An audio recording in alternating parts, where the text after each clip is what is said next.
idolo sa akin. Nag-almusal. Ayan.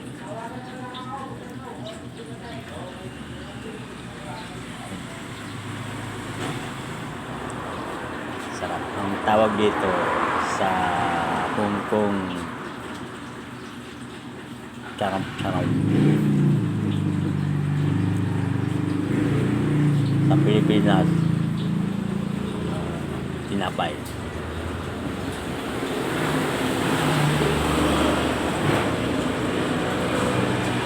Pero ito ang the best. Pag kinakain ko to, parang pumunta na rin ako ng burgeran. Kaya isipin ko lang, burger. Lalo ng burger.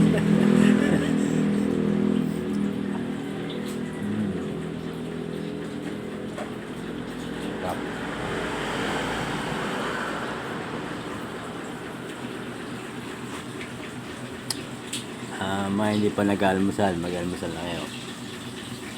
Malagay ko kung anong gusto nyo ang almusal. Laro. May inaalmusal na.